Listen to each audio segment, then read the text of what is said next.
e você muito menos também, igual a mim, vamos pedir ao Deus eterno que fale poderosamente aos nossos corações nessa manhã. Amém? Vamos orar a Ele. Eu pedi a nossa irmã Juscelia, lá da Primeirona, para ficar de pé. E pedi ao Senhor para falar conosco. Oremos.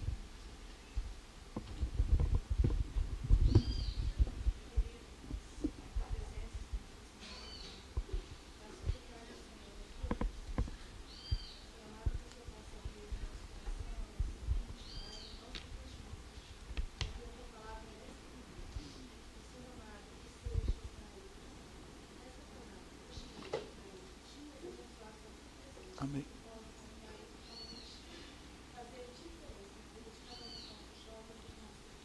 Amém.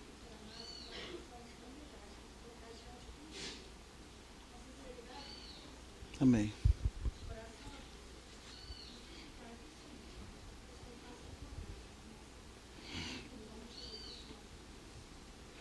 Amém. Amém. O meu tema final foi aplica-te ao ensino. Certo? Vocês estão estudando sobre ser padrão. E no final o tema que me tocou foi aplica-te ao ensino. E o chamado de ensinar a palavra de Deus, muitas vezes se mistura com o chamado de pregar a palavra de Deus. Os presbíteros que pregam a palavra de Deus no Novo Testamento são chamados de presbíteros que ensinam. E cada um de nós, ainda que não sejamos chamados para sermos pregadores do Evangelho, no sentido de oficiais da igreja, ou termos como ofício, todos nós temos a missão de ensinar a palavra e pregar o Evangelho onde quer que nós estivermos. Então a minha grande pergunta é: quem é a pessoa que pode ensinar? E eu creio que o texto que nos responde isso nessa noite, nessa manhã, é Isaías capítulo 6. Abra sua Bíblia comigo lá, em Isaías capítulo de número 6. Isaías capítulo 6. Isaías capítulo 6. Esse negócio aqui não vai me impedir de ver atrás, viu, Gustavo? Isaías capítulo 6. Eu vou pedir você para ficar de pé.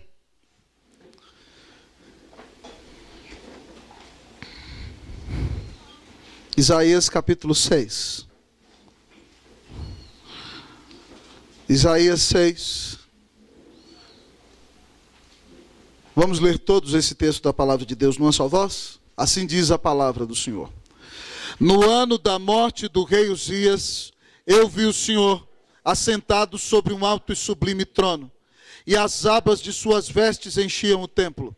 Serafins estavam por cima dele, cada um tinha 6 asas, com 2 cobriu o rosto, com 2 cobriu os seus pés, e com 2 voavam. E clamavam uns para os outros, dizendo: Santo, Santo, Santo é o Senhor dos exércitos, toda a terra está cheia da sua glória. As bases do limiar se moveram à voz do que clamava, e a casa se encheu de fumaça. Então disse eu: ai de mim, estou perdido, porque sou homem de lábios impuros, habito no meio de um povo de impuros lábios, e os meus olhos viram o Rei, o Senhor dos exércitos. Então um dos serafins voou para mim, trazendo na mão uma brasa viva que tirara do altar com uma tenaz. Com a brasa tocou a minha boca e disse: eis que ela tocou os teus lábios, a tua iniquidade foi tirada e perdoado o teu pecado. Depois disto ouvi a voz do Senhor que dizia: a quem enviarei? E quem há de ir por nós? Disse eu: eis-me aqui, envia-me a mim. Falemos com o Senhor uma vez mais. Pai, nós nos humilhamos diante do Senhor. Pai, nossa justiça, como diz o cântico que cantei, Senhor, fica longe da tua perfeição. Pai, nós não confiamos em nós. Nós não confiamos em capacidade humana. Nós não confiamos em inteligência humana. Nós não confiamos em eloquência humana. Ó Deus, ó Pai, até porque dons e talentos vêm de tuas dadivosas mãos. Ó Pai, nós cantamos aqui, ó Deus, que nossas mãos estarão unidas, combatendo a escravidão de preciosas vidas, sem Jesus, sem direção. O Senhor nos deu uma missão imensa, Senhor. E como nós nos encontramos tão pequeninos, Senhor, para realizar essa missão, de ganhar almas para o Senhor, de ensinar os bebês espirituais no teu caminho, de discipular outras pessoas na fé para que amadureçam. Pai, nós não temos condição em nós mesmos para realizar tamanha missão, Senhor. Senhor, mas Tu és Deus de graça.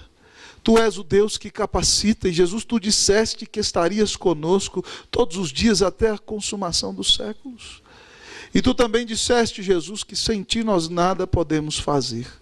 Então, Pai, eu quero me dirigir ao Senhor aqui como pequenininho da Tua casa, talvez como menor, Senhor, mas ainda sendo tão indigno, tão falho, ó Deus, ó Pai, eu Te agradeço por estar dentro da casa, porque Jesus me redimiu.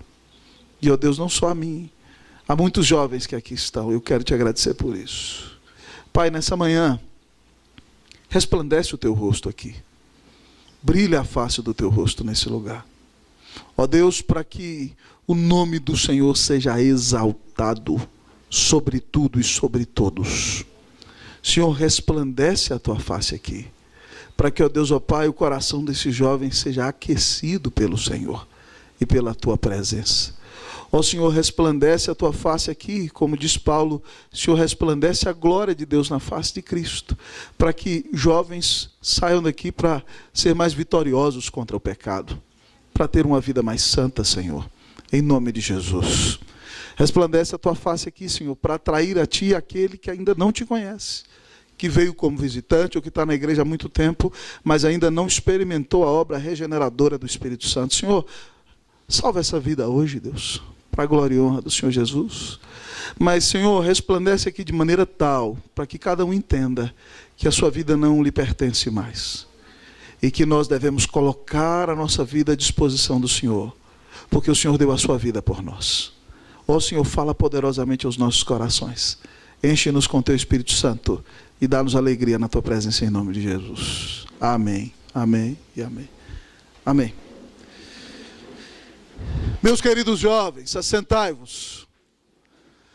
No mês de agosto, querido, do ano de 1995, eu já morava em Brasília há 2 anos, e morava na bela cidade de Taguatinga, aí, quem é de Taguatinga, e eu voltei lá na minha cidade, em Paracatu, e eu estava fugindo de Deus já há uns 2 anos, com esse negócio de ser pastor. E eu queria convencer a Deus que não dava para eu ser pastor, que Ele tinha que chamar outro. E eu vim para Brasília, e infelizmente, me envergonho disso, acabei me afastando da igreja. Ia de vez em quando, uma vez ou outra, mas me juntei com gente que não era do mundo, com os primos que tocavam numa banda, e foram os piores anos da minha vida, aquele 1 ano e meio. Foi muito triste, muito complicado. E eu voltei na minha cidade, de repente, no fim de semana que eu lá estava, nosso pastor havia convidado um missionário de Portugal para pregar a mensagem. Ele estava em Portugal, trouxe uma equipe de Portugal e fizeram uma apresentação muito bonita num culto de terça-feira. E de repente aquele homem prega a palavra de Deus no texto da grande comissão, e aquele texto mexe com o meu coração. E ele chama as pessoas para irem à frente da igreja, e ele disse: se você ainda não tem Cristo em seu coração, e o Espírito abriu a sua alma, e você creu em Jesus, e quer estar totalmente entregue nas mãos de Deus, vem à frente que eu quero orar por você. E eu senti um desejo na frente, falei: não, mas eu já tenho Cristo, eu não vou na frente. E de repente então ele termina aquele apelo e fala assim: agora você, que ouviu essa palavra, que está tentando fugir de Deus, que tem tentado flertar com o mundo, que tem dito a Deus: chame outro, que está fazendo isso, isso e aquilo, Deus está te chamando para o ministério, para pregar o evangelho dele, aonde ele quiser. Eu agarrei no banco e falei: eu não vou. Mas ele continuou com o apelo dele lá, e depois de uns 5 minutos não teve jeito. Eu tive o privilégio de ir para frente, chorando, naquele mês de agosto de 95, abrindo mão do meu orgulho, da minha soberba, para poder ter o privilégio de dedicar a minha vida ao serviço do meu Senhor. Eu não sei qual é a sua expectativa nesse acampamento. Eu não sei se você anda fugindo de Deus. Mas eu gostaria de lhe dizer nessa manhã, se Deus está lhe chamando para dedicar a sua vida ao serviço do Evangelho, não há como correr, não há para onde fugir, e não há privilégio maior do que dedicar a sua vida para anunciar as grandezas do grande Senhor que deu a vida na cruz do Calvário para te salvar. Nesse texto que nós lemos, nós encontramos o grande profeta Isaías sendo chamado por Deus. O nome de Isaías significa Yahvé é salvação. E esse jovem rapaz era um intelectual, provavelmente professor da Universidade de Jerusalém, de família nobre, e Deus o chama na sua juventude para dedicar-se ao Senhor. Isaías é profeta em anos muito turbulentos, ele é profeta durante 60 anos.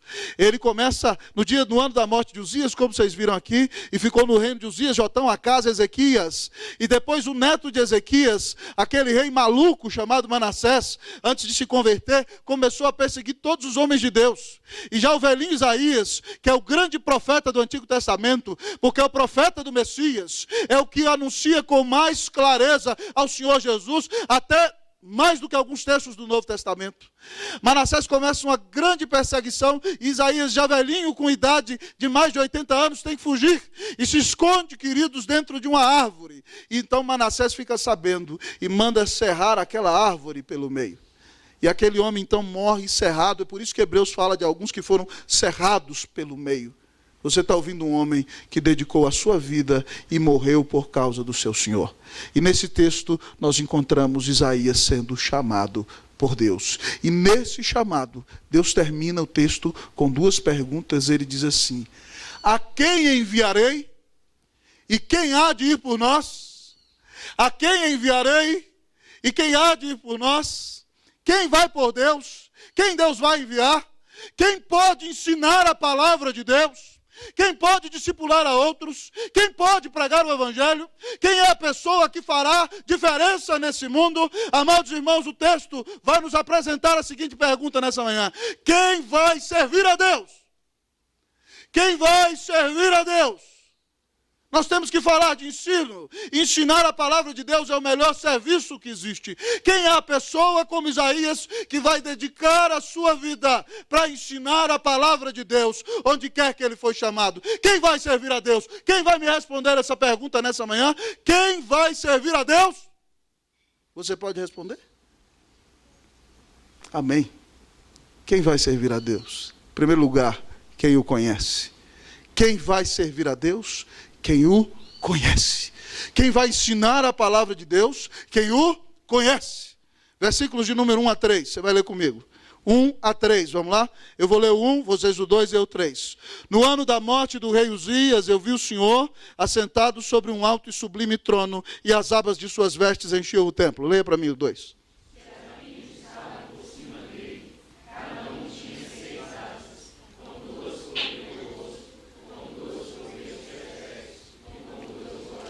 Eu leio o 3, vocês o 4. E clamavam uns para os outros, dizendo: Santo, Santo, Santo é o Senhor dos exércitos. Toda a terra está cheia da sua glória.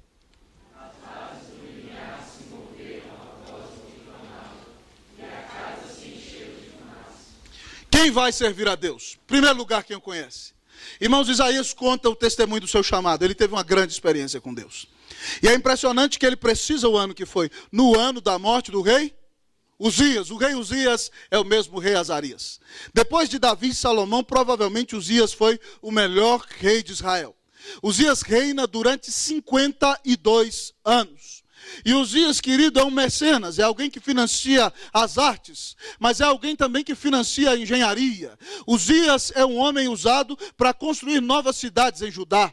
Uzias também é usado para botar muralhas e fortificar cidades que não tinham muros. Uzias chamam os arquitetos e os engenheiros e os manda fazer belas construções, os engenheiros, para que preparem novas armas de guerras. Uzias, querido, é um homem tão dinâmico que ele constrói um aqueduto para trazer água para dentro de Jerusalém. O reino cresce, os soldados estão armados, o exército preparado, não falta comida, a prosperidade em Judá, amados irmãos. Uzias, num mundo em crise, em que a potência assíria vem se levantando, em que a Babilônia se levanta, em que o Egito luta, Israel está seguro. Quando tem um grande rei, o reino de Judá. E de repente Uzias morre. Imagine você, como é que deve ter ficado o coração daquele povo. Diante daquela situação tão terrível. A Síria já está prestes a destruir o reino do norte de Israel. Daqui a um tempo virá a Babilônia, o Egito. E então, amados irmãos, o povo treme. Isaías diz para nós que no ano da morte do rei Uzias, no ano em que os reis morrem, Deus continua sentado no trono pelos séculos dos séculos. Eu vi o Senhor assentado sobre um trono alto e sublime. Isaías conhece a Deus e ele conhece um Deus soberano. E o apóstolo João disse que aqui ele viu, amados irmãos, a segunda pessoa da Trindade, o Verbo, que no Novo Testamento nós chamamos de Jesus, que é o nosso Senhor. Então ele vê esse Senhor num trono alto, sublime, incomparável, amados irmãos. E ele então conhece que o Deus a quem ele vai servir é o Deus que está no trono. Preste atenção, reis vão morrer, impérios vão passar, servos de Deus ficarão para trás. Mas o Senhor continuará assentado no trono pelos séculos dos séculos. Nada foge ao conselho da sua vontade. Nada foge ao seu decreto. Nada foge ao seu plano. Ainda que você viva tragédias, ainda que você enfrente dor, ainda que você muitas vezes se sinta fracassado, que você tropece, seja traído, enganado, alguém da sua família faleça, Deus continua no trono, reinando sobre tudo e sobre todos. Então o texto da palavra vem nos dizer que o nosso Senhor está no trono. Quem vai servir a Deus precisa saber que Deus domina sobre tudo, que nada foge ao controle do Senhor. Porque num mundo difícil como esse, muitas vezes você vai achar que Satanás está no controle. Mas quando você entende que o seu Deus domina sobre tudo, você tem coragem de dedicar a sua vida para servir a obra de Deus. Mas esse Deus, amados irmãos, que é soberano, além de tudo, ele é santo. Santo, querido, é um atributo de Deus que o diferencia de tudo que existe. Tudo que existe é criação, só Deus é criador. A palavra santo no hebraico significa separado, certo? E a palavra no hebraico tem que ser repetida 3 vezes, sabe por quê? Porque quando o judeu quer enfatizar alguma coisa, ele repete, ele não tem superlativo. Então Jesus, quando vai falar para você assim, ó, em verdade te digo, ele está dizendo, ei, presta atenção, eu estou falando a verdade, rapaz, não estou mentindo não. Amém, amém, é a palavra no grego. Amém, amém, vos digo. Ele repete quando quer dar ênfase. E quando o judeu quer usar um superlativo, então ele repete 3 vezes. E a Bíblia fala de dezenas de atributos de Deus, mas só há um que se repete 3 vezes em toda a Bíblia. E é esse aqui, santo, santo, santo. Isso significa que Deus é totalmente outro. É totalmente separado, meu querido jovem, de tudo que existe. Mas significa que ele é um espírito puríssimo, perfeito. Nele não há sombra nem variação de mudança. Ele é santo. Nele não há pecado. Nele não há feiura. Nele não há distorção alguma. O seu Deus é o Deus belo, santo, separado, glorioso, perfeito, puríssimo. E é por isso que para se relacionar com Ele, você precisa da santidade de Jesus. E precisa se santificar a cada dia. Mas esse Deus, meu querido jovem, que é aquele que vai servir e ensinar, precisa conhecer. É o Deus soberano, é o Deus santo, mas Ele é um Deus cheio de glória. Diz o texto, toda a terra está cheia da sua glória. O resplendor de Deus é maravilhoso. No Antigo Testamento, Moisés quer ver Deus, e Deus diz, vou colocar você, Moisés, numa penha e colocar a minha mão, porque nenhum homem verá a minha face e viverá. Se a luz do Senhor resplandecer, é infinitamente mais forte do que a luz e o calor do sol. Ninguém pode resistir. E em toda a terra você vê a glória do Senhor na sua criação. Mas esse Deus, diz o texto para nós, é um Deus onipresente. Veja bem que Isaías tem a visão de Deus, ele está no templo. E o texto diz aqui, e as barras de suas vestes enchiam o templo. Lá estava o grande trono, imagine comigo, o Senhor sentado, e de repente descendo do céu para a terra, as abas da veste do Senhor enchiam o templo. Isso significa que Deus enche a vida do seu povo, do seu culto, com a sua presença. Mas depois o texto diz, não só a igreja, mas toda a terra está cheia, transbordando, plena da glória do Senhor. Esse Deus é onipresente. Ele sabe de tudo. Lembra aquele dia lá que você estava sozinho fazendo alguma coisa errada e achou que ninguém estava vendo? O Senhor viu tudo. Ele está em todos os lugares, com todo o seu ser. Ele é onipresente. Para servir a Deus, para ensinar a palavra de Deus, você precisa conhecer esse Deus. Como é que você vai ensinar algo que você não sabe o que é? Se alguém virar para você, Pedrão, quem é Deus? O que Pedrão vai responder? Você vai dar a resposta da confissão de fé? Você refere assim, Espírito eterno, infinito, imutável, em todo o seu ser, sabedoria, justiça, amor, tal, santidade, tal. Você vai conseguir falar aí? Vai conseguir? Calvinista abençoado, está sabendo ali, entendeu? Coisa boa. Nós precisamos conhecer esse Deus, meu jovem. Nós temos que conhecer a Deus. Preste atenção, eu quero que você entenda isso. Todas as vezes que alguém na Bíblia vai servir a Deus, essa pessoa tem um momento de comunhão e de conhecimento do próprio Deus. Ezequiel, do mesmo jeitinho, algumas décadas à frente de Isaías, quando ele é chamado, ele tem algumas visões esquisitas. Eu estava compartilhando esse texto lá em casa. Davi falou, papai, ele viu as criaturas diferentes, né? Mas no final, depois de ver aquelas criaturas, ele vê um grande firmamento. E no firmamento ele vê um trono alto e sublime de safira, azul. No Chile tem uma pedra linda chamada lápis lazuli, que parece com safira, grande. E naquele trono ele vê uma figura de um homem tomando forma. É o Verbo, a segunda pessoa da Trindade, depois que é Jesus. E aquela figura de metal, certo? João diz que é de bronze polido. E ela tem fogo da cintura para cima e fogo da cabeça para baixo. Eu falei para o Davi, os seus heróis são fichinha perante o meu rei. O meu rei, ele brilha como metal e é de fogo. Ele é maravilhoso. Mas além disso, ele vê um arco que simboliza que esse Deus é fiel, um Deus de pacto. Irmão, todas as vezes que alguém vai dedicar a vida para servir a Deus, essa pessoa precisa conhecer a Deus. Ela precisa ter um relacionamento vivo e pessoal com o Senhor. Ela precisa ter fé em Cristo como seu Salvador. Ela precisa saber que o seu Deus é soberano e domina sobre tudo. Ela precisa saber que o seu Deus é santo e odeia o pecado. Ela precisa saber que não há ninguém tão glorioso como o seu Senhor. Mas ela precisa saber, meu querido, que o Senhor está em todo lugar, com todo o seu ser, e essa pessoa jamais estará sozinha. Nós precisamos, queridos, conhecer a Deus. Eu quero lhe perguntar nessa manhã, jovem, você conhece a Deus? Você tem comunhão íntima com o Senhor? Ou você conhece bem a confissão de fé, conhece bem a nossa teologia e conhece sobre Deus? Mas além de conhecer sobre Deus, você conhece a Deus? Você tem intimidade com Deus? Você já percebeu a presença graciosa do Senhor na sua vida? Igual aqueles dois irmãos lá do caminho de Emaús, quando Jesus ressuscitado anda com eles e abre as Escrituras e expõe sobre o Senhor em todo o Antigo Testamento, a Bíblia diz que o coração deles ardia. Alguma vez o seu coração já ardeu na presença do Senhor? Você já foi como os discípulos lá de Atos 4, que estão sendo perseguidos e eles oram, Senhor, eles estão nos perseguindo, mas dá intrepidez para nós, porque nós queremos pregar a palavra, e de repente o Espírito Santo enche a todos eles, e a casa treme, né? E aí de repente eles saem para pregar a palavra de Deus. Nós precisamos conhecer a Deus, meus queridos. Jesus disse que sem Ele nós não podemos fazer nada. E se nós queremos ensinar a palavra de Deus, nós devemos ter intimidade com Deus. Se nós queremos falar de Deus para o povo, nós devemos ter falado com Deus em favor do povo, antes de pregar a palavra. Nós devemos ter comunhão com Deus. Nós devemos ter um relacionamento vivo e pessoal com Deus.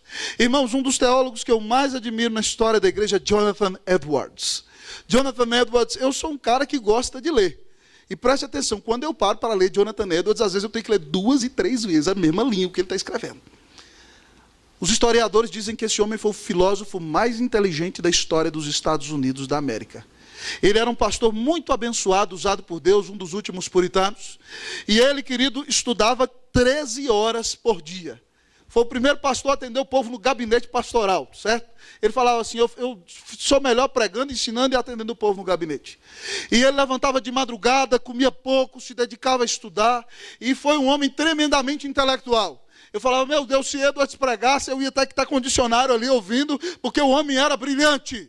Um homem tremendamente inteligente, erudito, grande teólogo. Você vê Edwards escrevendo o seu livro The Freedom of the Will, A Liberdade da Vontade, teologia calvinista profunda.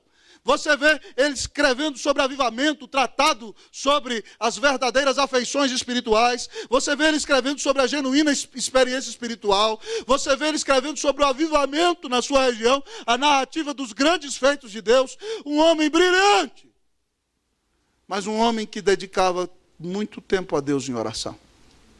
Dr. Lloyd Jones, no seu livro Os Puritanos, conta para nós que no fim do dia, Edwards levantava de madrugada, orava, estudava, e no fim do dia, depois de rachar lenha para fazer exercício, ele pregava o seu cavalo e às vezes ia com a sua esposa orar pelas florestas de Connecticut.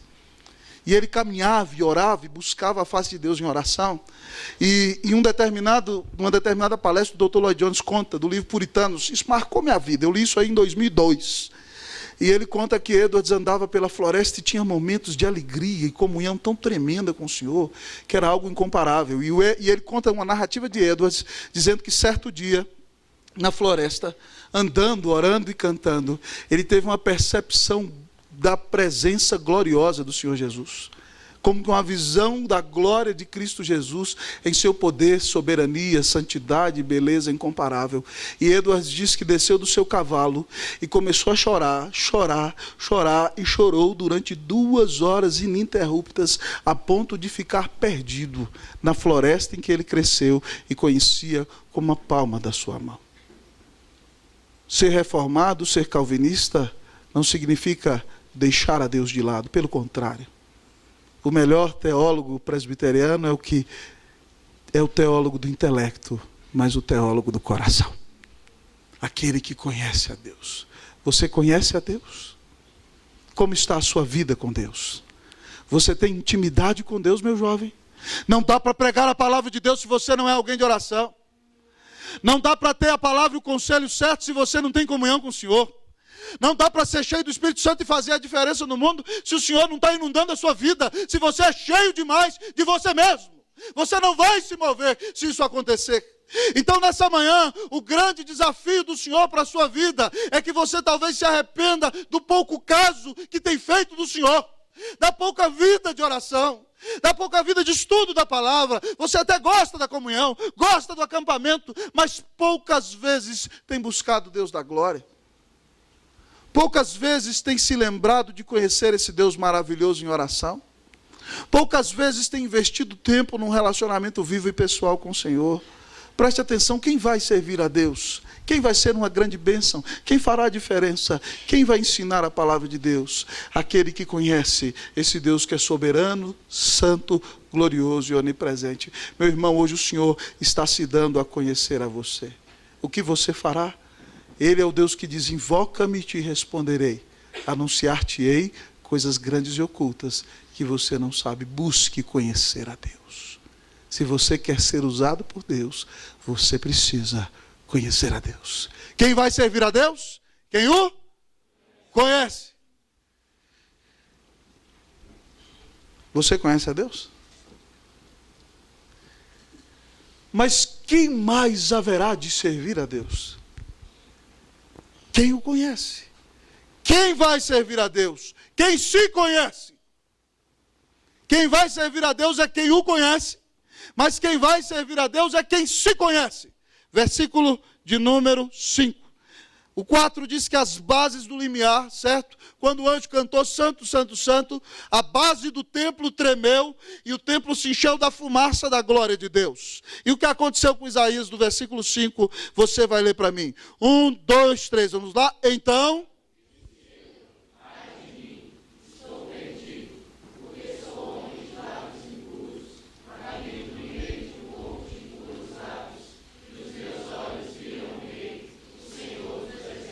ai de mim, ai! Ai! Isaías entra em desespero, ele fala: eu estou perdido! Estou morto! Já era! Acabei! Literalmente perdido, Isaías se reconhece. E ele diz: porque sou homem de lábios impuros. Não venha me dizer que Isaías xingava muito palavrão, não, porque não é nada disso que o texto está falando. Certo? Lábios, lembra lá o que Jesus fala? Da abundância do coração fala a boca. A boca fala do que o coração está cheio. Quando ele diz que tem lábios impuros, ele está dizendo que as palavras que saem da sua boca saem do seu coração. E ele está dizendo que é impuro, é sujo, é pecador, no âmago, no útero, na essência da sua existência. Ele é pecador. E ele diz: estou perdido. Mas ele não só disse isso. Ele disse: eu habito, e aqui a palavra é a mesma usada para Deus sentado no trono. Deus senta no trono. Sabe onde eu sento? Eu sento no meio de um povo de impuros lábios. Eu sou pecador e estou na roda dos pecadores. E os meus olhos viram o Rei, o Senhor dos exércitos, o Deus dos exércitos dos céus, o Deus dos exércitos de Israel, o Deus Todo-Poderoso. Querido, o texto diz que quem vai servir a Deus é quem se conhece a si mesmo, é quem sabe que é pecador. Ô, meu irmão, talvez você está vendo essa menina aí no acampamento, tão bonitinha, né? Tão cheirosinha. Ela fala, oi, querido, tudo bem? E seu coração, você fala, isso não é uma mulher, isso é uma miragem, isso é uma anja. Não há imperfeição alguma nela, querido. Ela é cheia de pecado, da cabeça aos pés. Mas talvez, moça, você vê esse rapaz aí com a conversa fiada, oi, irmãzinha, tudo bem, não sei o quê, hein? Cara forte, boa pinta, você fala, esse rapaz é bom, dá para casar, é um pecador miserável. Hein? Ele não é nada, hein? Entrega a sua própria sorte, vai fazer as coisas mais erradas deste mundo. Você precisa se conhecer. Ah, mas você vai dizer, pastor, eu não roubo, eu não cheiro, eu não fumo, eu não bebo, eu não sei o quê, mas você é pecador. Deixa eu fazer uma pergunta para você. Se nós pegássemos esse telão aqui e passássemos toda a história da sua vida diante de todas as pessoas que aqui estão. Você, mocinha bonitinha, arrumadinha, cheirosinha. Você, bonitão, tal. Se a gente passasse aqui a sua vida aqui, você ficaria aqui? Você teria coragem de ficar até o final? Não, mas vamos aprofundar um negócio. Mocinha de Deus, você que é santa, se a gente começasse a colocar aqui no filme tudo aquilo que já passou na sua cabeça, como é que você ficaria? Se passasse aqui, você ia pedir o exílio, você ia fugir, talvez você ia abrir a boca e dizer assim, eu quero morrer. Você não ia querer ficar aqui, hein? Você estaria tão envergonhado porque você sabe que é pecador. Então, para servir a Deus, você precisa conhecer a si mesmo. Você precisa conhecer as suas falhas. Você precisa conhecer na sua vida o que tem ofendido a Deus. E é extremamente importante, sabe por quê, querido? Porque no dia que você vier cantar aqui, eu vou ser o primeiro a elogiar. Essa irmãzinha querida que cantou aqui com essa voz linda, a equipe de Taguatinga tocando, arrebentou, glória a Deus. Parece que o céu desceu aqui. E aí o pastor vai chegar, que coisa boa! E aí você vai falar, nós somos fera mesmo, hein? 10, nós somos 10. E aí de repente você vai se achar e acabou tudo. Ou de repente você vai virar um pregador da palavra, ou um excelente professor, e todo mundo vai encher sua bola, e de repente você vai começar a inflar, e de repente o balão, puf, estoura. Porque ninguém aguenta a adoração. Só Deus pode ser adorado. Então você precisa reconhecer que é pecador, que é indigno, que merece a ira de Deus, que se Deus fosse te dar o que você merece, você estaria no inferno agora, recebendo a ira eterna do Deus eterno contra o pecado. Às vezes você se acha inteligente demais, porque cresceu na igreja, porque passou no concurso da primeira vez, porque tem uma casa melhor do que os outros. Isso diante de Deus não vale nada. Você por si mesmo é perdido, é podre, é pecador. Nós precisamos, irmãos, reconhecer os nossos pecados. Sabe por quê? Porque Deus não vai usar quem se acha alguma coisa. Deus não vai usar o soberbo. Deus não vai usar o orgulhoso. Deus vai usar aquele que se quebra e que se humilha na presença dele. Alguns anos atrás, eu tive o privilégio de ler o livro Chamado, de Os Guinness. É um livro muito bom, eu desafio você a ler esse livro. Foi o primeiro livro que seu pai leu para mim no seminário. O pastor Adelson, lá de Taguatinga. E o Tiago também. E Os Guinness conta a história no seu livro sobre o sepultamento de Franz Joseph. À época da Primeira Guerra Mundial, morre o grande imperador do Império Austro-Húngaro, alguém totalmente envolvido naquela história da guerra. E o Império Austro-Húngaro era um dos maiores da Europa naqueles dias. E quando morria um rei da Áustria e da Hungria, ele era sepultado lá na igreja dos frades capuchinos em Viena, na Áustria. A gente pensa que é uma capelinha, não, mas era uma grande igreja. E lá estava o sepulcro de todos os reis. Então morreu o grande imperador. Dias de velório, um grande cortejo fúnebre, e de repente vai o cortejo fúnebre pela bela cidade de Viena. Conhece Viena, Carlão? Já foi lá? Linda, não é? É uma obra de arte. Então o negócio é o seguinte, lá naquela bela cidade de Viena, o cortejo, quando chega na porta da igreja dos Caputinos, está sendo conduzido o féretro por um mestre de cerimônia naquele sepultamento. E chegando à porta da grande igreja, ele bate a porta, e uma voz lá de dentro grita: quem bate a porta? E o líder do cortejo grita: Franz Josef, o magnânimo imperador do Império Austro-Húngaro. E lá de dentro grita a voz: não te conheço! Passam-se alguns instantes em silêncio, alguns minutos. Depois batem de novo a porta da catedral. E a voz de dentro grita: quem está a bater?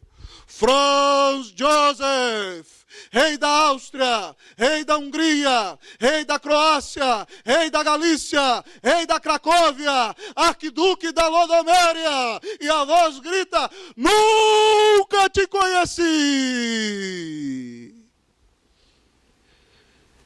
Depois de alguns instantes, por última vez bate a porta. E a voz do frade, representando o senhor ali dentro, grita: quem está a bater? Franz Josef, um miserável pecador, que precisa da graça do Senhor Jesus. E de repente se abrem os portões da grande catedral, e a voz grita: seja bem-vindo, bendito do meu Pai, para as moradas eternas que lhe foram preparadas. Soberbos, orgulhosos, homens cheios de si, não estarão nos tabernáculos eternos. Mas só aqueles que souberam que eram terríveis e miseráveis pecadores, cujas palavras, atitudes, olhares, cuja vida ofendeu ao Deus eterno, mas foram alcançados pela sua graça. Eu quero lhe perguntar nessa manhã: qual é o pecado seu que tem te afastado de Deus? Você, irmã, está aí linda, arrumadinha, mas você tem o dom da língua, né? O dom da língua solta. De repente você vê, você está vendo o sapato que ela está usando, você vê o vestido, aquela menina não tem noção, canta lá na igreja, que indecência aquela menina, meu Deus do céu, fala de todo mundo, meu Deus do céu, misericórdia. Não é verdade? Ou você, santo varão, está santo mesmo? Como é que está o dia lá que você senta no computador, só você, certo? E aí a dona Pornéia aparece lá e fala: ei, vem conversar comigo. E você olha para um lado, olha para o outro: pai, mãe não está aqui. Eu vou, e vai. E sai com a alma vazia, destruída, acabada. Como está o seu namoro, jovem crente? É Jesus o Senhor do seu namoro? Será que você já tem tomado atribuições que não tinha direito? E tem começado a achar que está casado antes de já estar casado? Como é que está você, jovem, que se diz cristão lá na faculdade, quando o seu professor envergonha o nome do Senhor, quando seus colegas zombam no Senhor, você fica ali, né, como 007, agente secreto do céu, não fala nada, se envergonha do Senhor. E aí? Como é que está a sua vida? Como é que está a sua vida de oração? Como é que está a sua vida com Deus? Como é que está o seu relacionamento com o Eterno? A grande bênção, irmão, é que a palavra diz que se nós confessarmos os nossos pecados, Ele é fiel e justo para nos perdoar os pecados e nos purificar de toda injustiça. Minha irmã, eu quero dizer para você, se você está namorando e o seu namorado diz que é crente e fala assim: eu quero te abençoar, eu vou com a imposição de mãos, né? E vai, passa com a mão na frente e atrás, fala: está repreendido em nome de Jesus, encapetado. Não quero nada com você. Ele não tem direito de tocar em você. Se Ele te amar, Ele não vai ficar passando a mão em você. E se ele for servo de Deus, ele vai preservar você e segurar até o dia do casamento. No dia em que ele pode receber você como noiva santificada, como Cristo quer santificar a noiva dele. Mas você também, menina de Deus. Para que usar esses decotes indecentes para deixar esse rapaz fora de si? Para que usar essas roupas transparentes que não glorificam o nome do Senhor de jeito nenhum? E só abrem a boca do inferno para você e para quem está do seu lado. Ô minha filha, em nome de Jesus, quando for botar uma roupa, fala assim: o Senhor gostaria que eu vestisse essa roupa. E você, santo varão, quando for dirigir o seu olhar, Senhor, me livra desse olhar pecaminoso. Irmãos, nós somos pecadores e nós precisamos da graça de Jesus. Ninguém é melhor do que ninguém. Ninguém tem justiça própria. As melhores coisas que você faz, a Bíblia diz, são trapos de imundícia. As suas melhores obras. Eu gosto muito do pastor Tim Keller, e ele costuma dizer que você tem que se arrepender das suas más obras, mas também das suas boas obras. Quando você faz um negócio bonito, você fala assim, agora eu sou o cara, eu acertei. Você já pecou aí, já está se glorificando, já está errado. Você é pecador. Se arrependa de seu pecado nessa manhã, em nome de Jesus. Deus não me trouxe aqui à toa para falar para você, não.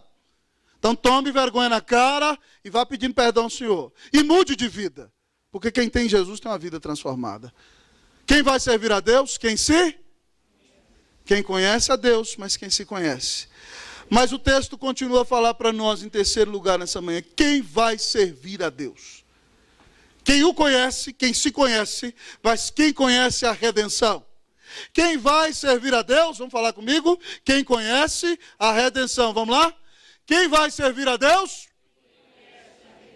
Versículo de número 6. Isaías está aqui. Eu vou morrer, estou acabado. E aí de repente então, vamos ver aí o que acontece no versículo 6. Eu leio o 6, vocês o 7. Então um dos serafins voou para mim, trazendo na mão uma brasa viva que tirara do altar com uma tenaz. Você o 7.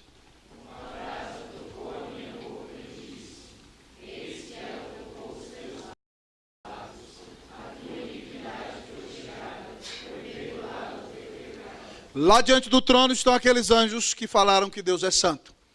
Serafins significam aqueles que estão ardendo. Eles são os anjos que estão em chamas. E eles são puros e perfeitos, mas Deus é tão santo e perfeito que diante de Deus duas asas cobrem o rosto. E como Moisés, quando estava em Terra Santa, tirou as sandálias, os seus pés são cobertos.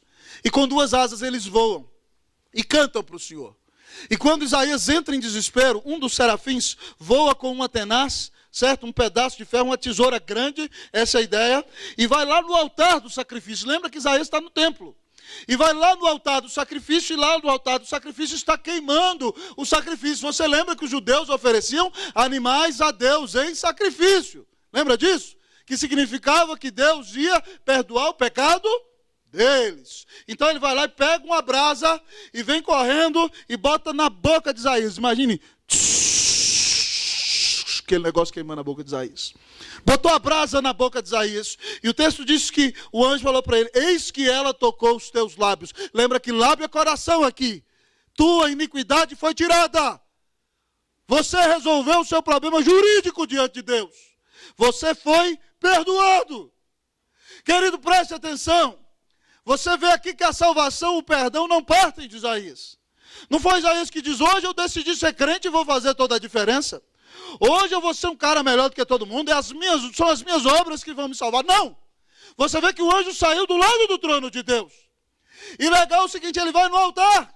Sabe o que simbolizam todos os sacrifícios do Antigo Testamento? Eles olham para o futuro dizendo que Cristo morreria na cruz para pagar o nosso pecado. O altar simboliza Jesus.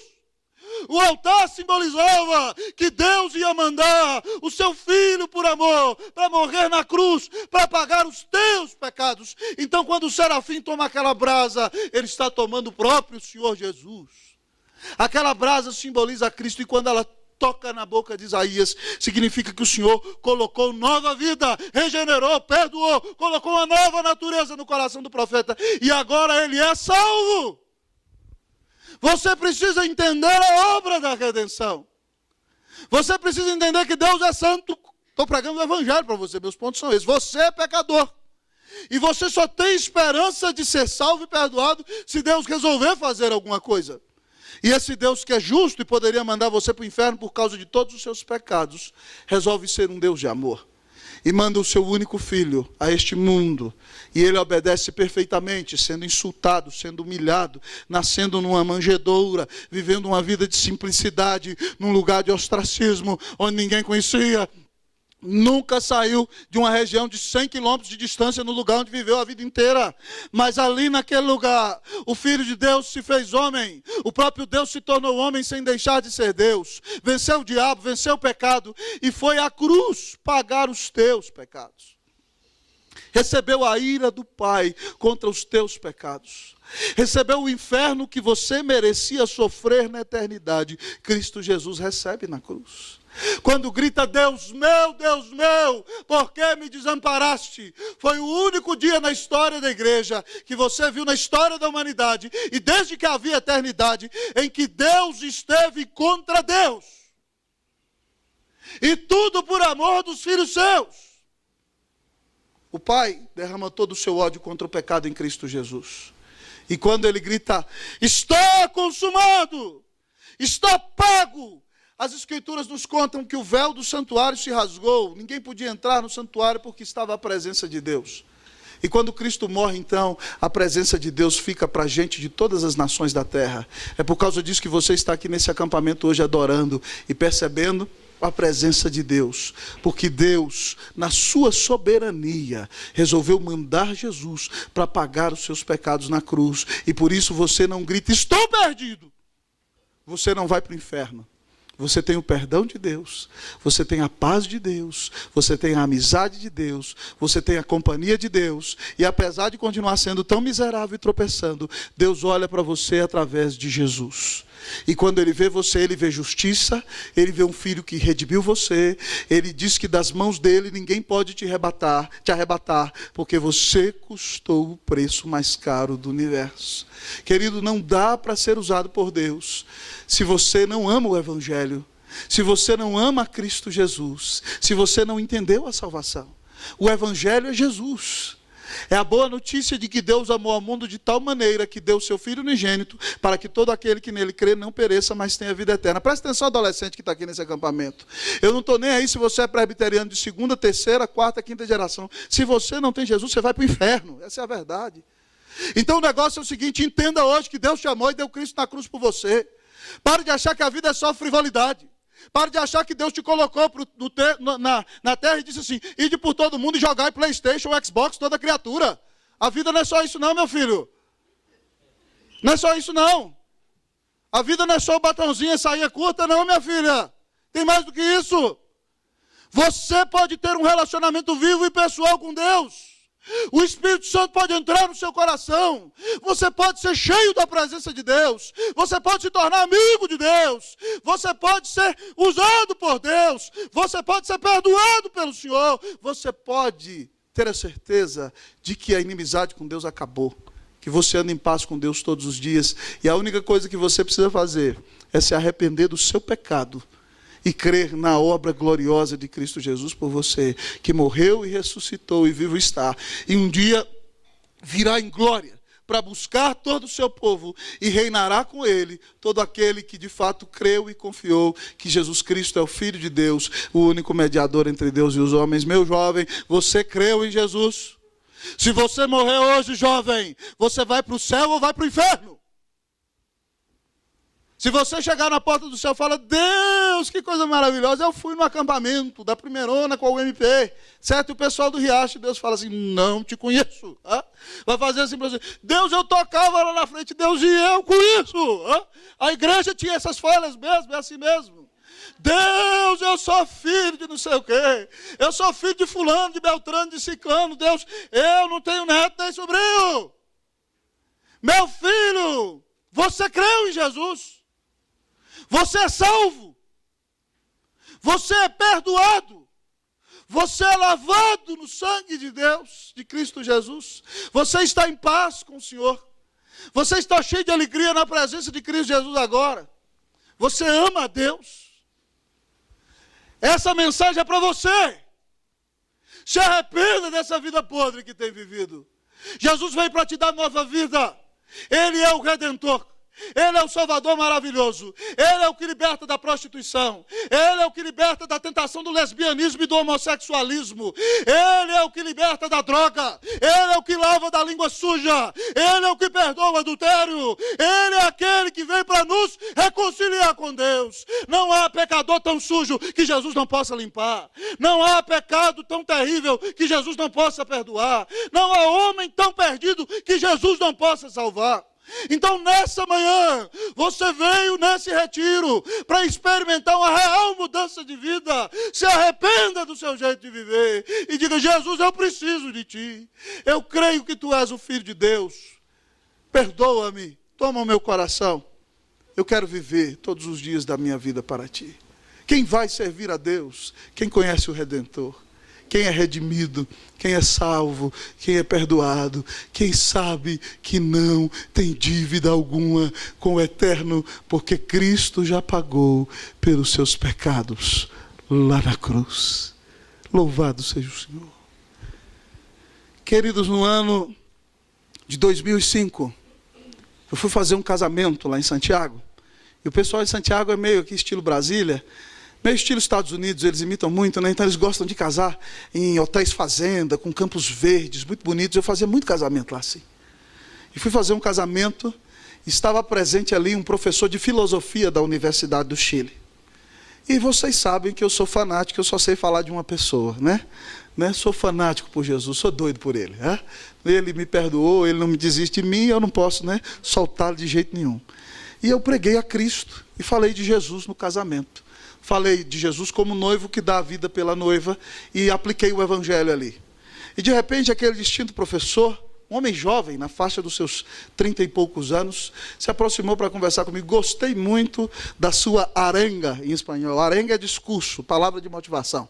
Essa é a ideia. Gostei muito da sua arenga. Só que eu gostaria de lhe dizer o seguinte, que eu tenho uma visão diferente de Jesus do que a sua. Para mim, Jesus é um bom cavalheiro. Jesus é um bom exemplo, uma boa pessoa. Por que Jesus tem que morrer para receber a ira de Deus? Jesus é um exemplo que nós temos que seguir de sacrifício. Mas esse negócio de Deus punir pecados em Jesus, por que Deus tem que ser tão sanguinário assim? Eu creio em Jesus, admiro muito sua posição, gostei, você falou bonito, mas discordo de você. Para mim, Jesus é um bom cavalheiro, uma boa pessoa, irmãos, e eu agradeci naquela hora.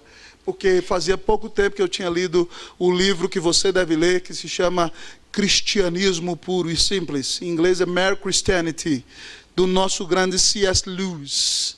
E C.S. Lewis, naquele livro, conta o seguinte em sua ilustração, e veio na minha cabeça na hora. Eu falei, Senhor, obrigado. O argumento não é meu, mas eu vou montar nele e cavalgar até o final. Louvado seja Deus. Entendeu? E aí, de repente, ele virou e falou assim...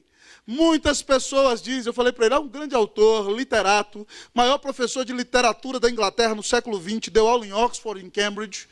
Ele diz o seguinte, que muitas pessoas dizem que creem em Jesus como um reformador político, como um filantropo, um agitador social, ou como um homem que viveu fazendo bem só como um exemplo a seguir. Mas ele dizia o seguinte, que isso é uma falácia, porque ninguém pode crer em Jesus assim. Porque se você crê em Jesus assim, você está criando um Jesus à sua própria imagem. Porque Jesus Cristo disse que Ele é Deus. E só há duas opções. Ou você acredita no que Jesus disse sobre Ele mesmo, que Ele é Deus e veio para salvar o seu povo, ou então você acredita que Ele é um safado e um mentiroso. Ou você acredita que Ele é Deus, ou que Ele é um louco. Porque um homem que é homem e diz que é Deus e não é Deus, é no mínimo um louco. Mas se ele estiver mal intencionado, ele é um demônio. E eu disse para ele, você não tem essa possibilidade, meu caro professor, com muita doçura, né, elegância. O chileno gosta de falar baixo, com estilo, né? Eu falei, se você, meu amigo, não pode crer em Jesus assim. Você só pode crer em Jesus ou como Filho de Deus, Salvador, que morreu na cruz, ou você crê que Ele é um doido, um louco ou um demônio. Mas eu falei, mas eu quero dizer para você que Ele não é. Ele é o Filho de Deus, Ele morreu na cruz para pagar os meus pecados, para me fazer amigo de Deus, e morreu por você também. O que você acha hoje de fato entregar a sua vida a Jesus? Ele falou para mim, pastor, me desculpe, eu tenho que sair ali, eu tenho que tomar um suquinho ali, foi embora, não quis nem mais saber. Mas olha para você ver, querido, Jesus é o Redentor, não tem outra opção. Então, meu irmão, você não precisa ter medo de falar de Jesus para ninguém, sabe por quê? Presta atenção em algo que eu quero dizer aqui, ó. É impossível que a mentira tenha mais argumentos que a verdade. A mentira faz barulho. Os intelectuais, a ciência, não sei o quê, né? E eles arrotam para si mesmos muita coisa. Mas quando você para no tutano do argumento, a mentira nunca vence a verdade. Porque a palavra de Deus é a verdade. E o próprio Senhor Jesus diz, eu sou o caminho, a verdade e a vida. Se você quer ensinar, quer servir a Deus, creia em Jesus, ame a Jesus, ande com Jesus, seja tão cheio de Jesus, a ponto de dizer o que Pedro disse quando perseguido em Jerusalém, lhe disseram: se você falar de Jesus, você vai apanhar. Ele diz: julgai se é justo obedecer a Deus ou aos homens. Nós não podemos deixar de falar do que temos visto ou ouvido. Quando você é cheio de Jesus, você fala de Jesus. Quando você anda com Jesus, você fala de Jesus. Quando você conhece Jesus, você não consegue deixar de falar. Quando você entendeu o perdão, a salvação, a grande redenção que tem, você vai abrir a sua boca e dizer: eu sou amado, eu sou aceito, eu sou redimido, eu sou amigo de Deus, eu sou reconciliado com Cristo Jesus. Quem quer ser usado por Deus precisa conhecer o Redentor. Hoje Jesus está aqui para te salvar. E se você tem andado longe dele, ele está aqui para limpar você dos seus pecados. Diz: filho, toma da minha mão, anda comigo, não me abandone não. Querido, que você seja de fato alguém que vive para anunciar a Jesus. Hoje a Rutinha, cadê a Rutinha? Levanta a mão, Rutinha. Hoje a Rutinha mandou no grupo de oração WhatsApp, falando da sua mão, né? Que a sua mão pode te levar a servir a Deus. E ela falou da mão pegando a Bíblia. Na hora que você mandou aquilo, Rutinha, na minha cabeça veio: Deus, que coisa maravilhosa. Eu nunca tinha pensado numa outra ilustração. Eu falei: a minha mão pode me falar do Evangelho. Porque é o seguinte, porque a minha mão tem um indicador, indicando que é um Deus santo, justo, que está no céu, e é soberano, um dedo polegar, né? Que indica que lá em cima está um Deus soberano, o dedo da cabeça, certo? É o cabeça, é o soberano, é o Deus que guia e governa sobre tudo. Mas a minha mão é um indicador, e esse indicador indica que eu sou pecador. E antes de apontar os pecados dos outros, aponta primeiro o meu. Mas na minha mão há um dedo que ressalta que é maior do que todos os outros. E ele é maior porque a cruz de Cristo Jesus é maior do que todas as coisas que existem. E depois então, quando eu creio nessa cruz, eu me arrependo e vejo que eu sou menor do que Cristo, mas posso andar do ladinho dele. Eu me arrependo e creio porque ele é maior do que tudo. E depois que eu creio nele, então eu vou viver humildezinho e pequenininho, sabendo que eu não sou nada, mas tem um Deus que é maior do que tudo. Aleluia. Louvado seja o Senhor. Meu irmão, agora você não vai fazer mais coisa errada com a mão, porque quando você olhar para a mão, você vai lembrar de Jesus. Aleluia. Louvado seja Deus. Jesus é o seu Redentor. Louvado seja o Senhor. Quem vai ensinar? Quem conhece a Deus, quem conhece a si mesmo, quem conhece a redenção. Quem vai servir a Deus? Quem conhece a Deus, quem conhece a si mesmo, quem conhece o Redentor. Você conhece o Redentor? Você tem comunhão íntima com Ele?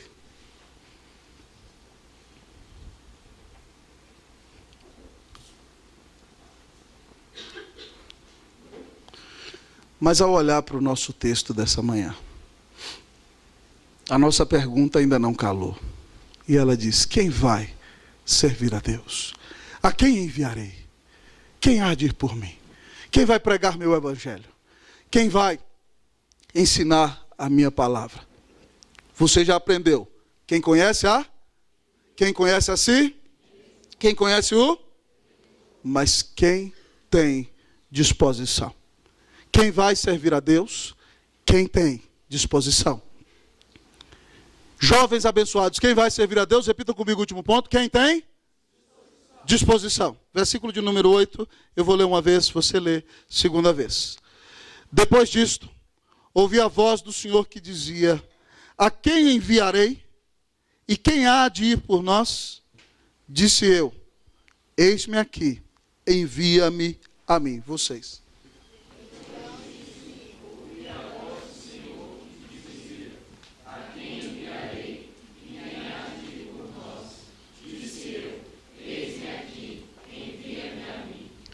Quem vai servir a Deus?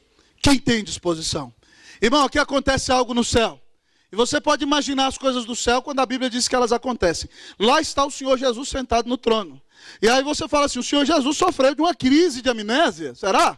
Hã? A ignorância tomou conta dele, porque ele virou assim: a quem enviarei? Quem há de ir por nós? Você acha que ele não sabia quem ele ia enviar? Aquilo foi uma pergunta de retórica, queridão. Para você aprender, para os judeus aprenderem, para o mundo inteiro aprender, como é que a gente tem que reagir depois que a gente sabe quem Deus é, depois que a gente sabe o que é e depois que a gente sabe o que Cristo fez por nós. Então é uma pergunta de retórica para dar a Isaías a oportunidade de responder: a quem enviarei? Quem eu vou enviar para fazer a minha obra? Para ensinar a minha palavra? Para pregar o evangelho? Para discipular o novo convertido? Para ajudar o necessitado? Para ganhar os pecadores para Cristo? Quem há de ir por nós? Quem vai me representar nesse mundo? E Isaías, diante de tudo que acontece na sua vida, não tem outra resposta a dar. Ele diz aqui: eis-me aqui, Senhor, eu estou aqui. Eu estou disposto, envia-me a mim. Quem vai servir a Deus, quem vai ensinar a palavra de Deus, é aquele que se dispõe a servir nas mãos de Cristo Jesus. É aquele que está disposto. É aquele que entende que Deus não precisa dele, que ele não merecia nada, mas ele recebeu uma salvação tão grande e um amor tão maravilhoso, que servir a Deus vai ser o maior privilégio da vida dele. Colocar-se à disposição do Senhor para pregar, para orar, para ser uma bênção, para fazer toda a diferença no mundo onde foi plantado, é a bênção mais preciosa que existe. Quem vai servir a Deus? Aquele que está disposto. Aquele que já não é mais seu próprio Deus. Aquele que não olha só para o seu próprio umbigo, aquele que não busca a exaltação e o culto da glória a si mesmo, mas aquele que entendeu que Deus é santo e ele morreu para si, mas é amado e perdoado, e outras pessoas precisam conhecer essa grande salvação, outras pessoas precisam conhecer esse maravilhoso amor. Então quem entendeu o tamanho desse amor não pode ficar calado, não pode ficar inerte, não pode se esconder, não tem como fugir, vai abrir a boca e vai entender que os seus amigos só não vão para o inferno pela soberania de Deus, mas eles se converterão por ouvir o evangelho. Os seus familiares só vão conhecer a salvação, só vão ouvir de Jesus, se você anunciar o Salvador. Se você disser a eles que Deus é um Deus santo, que eles pecaram, mas que Deus os ama e deu Jesus por eles. Então quando você abrir a boca e o Espírito atuar, corações serão convertidos para a glória e honra do nome de Jesus. Deus pode usar você, jovem. Mas você tem que se dispor. Você tem que parar de buscar a sua glória pessoal. Você tem que parar de pensar só em você mesmo. Você tem que parar de pensar demais nos prazeres desta vida. E entender que o lugar onde Deus te plantou foi um lugar para que você seja usado, para que você abra a Bíblia e ensine a palavra, para que você anuncie Cristo, para que você chame para o Senhor aqueles pelos quais Ele morreu, para que você ganhe para o Senhor com o Evangelho aqueles que Ele escolheu antes que houvesse mundo. Que bênção maravilhosa. O Senhor está perguntando hoje: a quem enviarei? Quem vai por mim? Quem vai me servir? Quem vai ensinar a minha palavra? Quem está disposto? Eu não sei se vocês conhecem a história de Patrício. Patrício da Irlanda. Patrício foi talvez um dos primeiros grandes missionários da primeira era cristã. Patrício era um jovem que vivia na Bretanha romana, onde hoje é a Inglaterra, mas era dominado por Roma. Então Patrício falava latim, era a sua língua. Ele era descendente sim dos celtas, mas vivia numa cultura que cunhava moedas, que fazia negócios, e onde as pessoas se relacionavam, havia leis. E quando adolescente, Patrício foi sequestrado pelos celtas da Irlanda e foi levado para servir cativo na Irlanda. E ali foi muito maltratado, foi açoitado, tinha que fazer trabalhos forçados, e o seu coração doía, porque na idade em que ele mais precisava estudar, ele foi levado cativo, e não pôde crescer. Mas de repente, provavelmente, próximo depois de uma década, Patrício consegue fugir. Entra num barco e vai para a Bretanha romana. E depois, já velho, não tem a mesma capacidade, mas se dedica aos seus estudos na França, no norte da França. E ele se prepara em teologia para o ministério pastoral. E ele conta na sua história que de repente, quando ele já estava ali na fase dos seus 30 e poucos anos, estudando, ele dormia e ele via a imagem dos holandeses dizendo a ele: venha nos ajudar, menino santo que esteve em nosso meio, que ama o Salvador, venha trazer-nos as palavras de Deus. O Senhor está aqui, louvado seja Deus. Você vê o poder do vento. Obrigado, meu presbítero. Se puder baixar esse trem, baixa, se não... Vamos lá. Pessoal, preste atenção aqui, todo mundo comigo. Deus nos deu o nosso presbítero Expedito, né? Ele nos ajuda, ele é o presbítero das causas impossíveis. Ele é uma bênção, ele vai nos ajudar. Eu amo, ele é meu amigo, por isso que eu faço essa brincadeira com ele. Tá certo? Então, ajuda ele ali, Davi. Você que é o jovem segundo o coração de Deus. Então, o negócio é o seguinte. Presta atenção aqui, pessoal, comigo. Patrício começou a ter aqueles sonhos.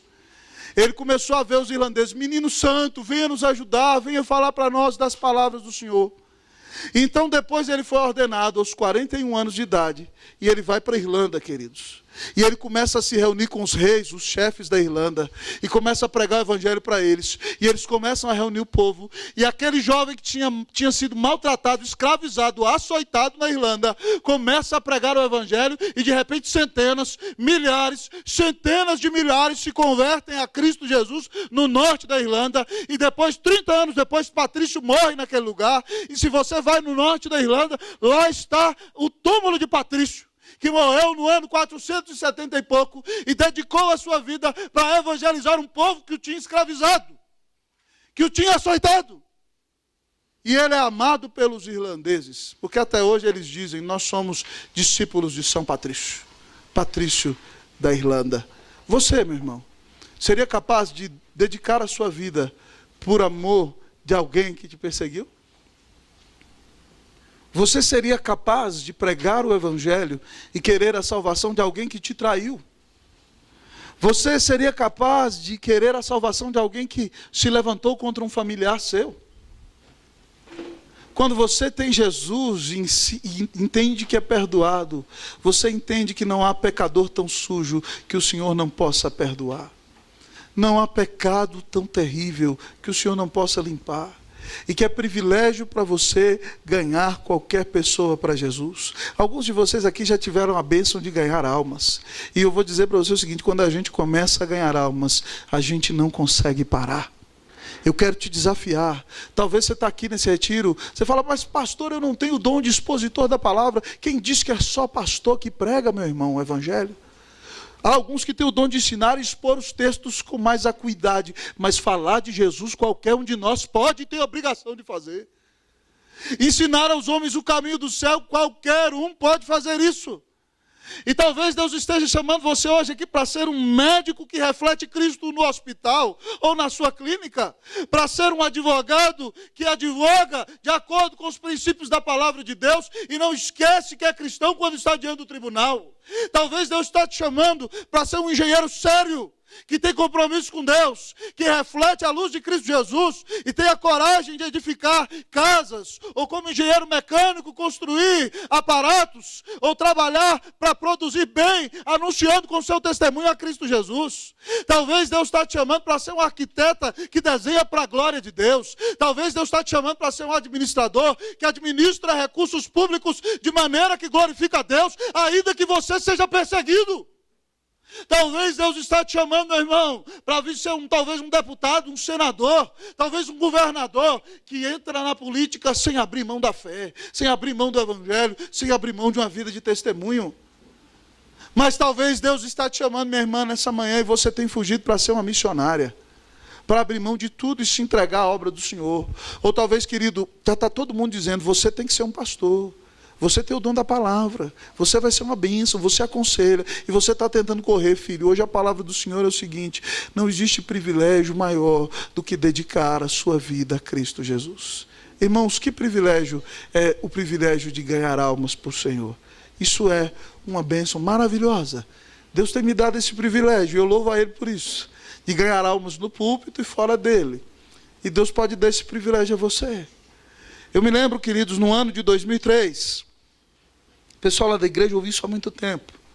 No ano de 2003, nossa irmã, uma irmã querida lá do Chile, eu não vou falar o nome dela, até porque está filmando aqui. E tem muita gente do Chile acessando o nosso site agora, né? Eu não posso dar bobeira mais. Então o negócio é o seguinte, nossa irmã querida lá da igreja, filha de presbítero, criada na igreja, casou-se com um homem leninista, marxista, esquerdista, stalinista, vermelhista, tudo que você vê aí, materialista, que não cria que existia Deus, pode repreender mesmo. Né? Então o negócio é o seguinte, ela casou com um homem dessa linha aí. E o cara, você fala, você vai para a igreja, mas não existe Deus, só existe a matéria, era só o que ele acreditava, a questão econômica, eu tenho que tomar o dinheiro dos ricos e dar para os pobres, era a história dele, a conversa dele era essa. E ele estava morrendo, consumido por um câncer. E ela me chamou, pastor, o senhor pode lá em casa orar pelo meu marido? Eu falei, posso. Aí quando eu cheguei na porta, ela falou assim, pastor, o negócio é o seguinte, o senhor não sabe, mas meu marido é um dos líderes do Partido Comunista no Chile. Então o senhor só vai lá, consola ele, se ele deixar orar, o senhor ora, mas o senhor não fala nada não prega não, porque ele está morrendo, o senhor vai ofender.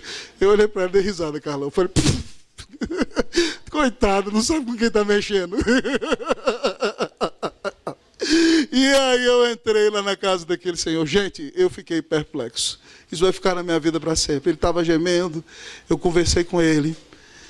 Eu falei, o senhor sabe que eu sou pastor, não sabe? Ele falou, sim, eu sei. Sua mulher disse que o senhor autorizou eu vir aqui. Eu falei, eu quero dizer que o senhor está morrendo. E o senhor creu numa doutrina que só existe matéria. Mas o senhor tem uma alma eterna. E a Bíblia fala que depois que o senhor morrer, tem 2 lugares para onde o senhor pode ir.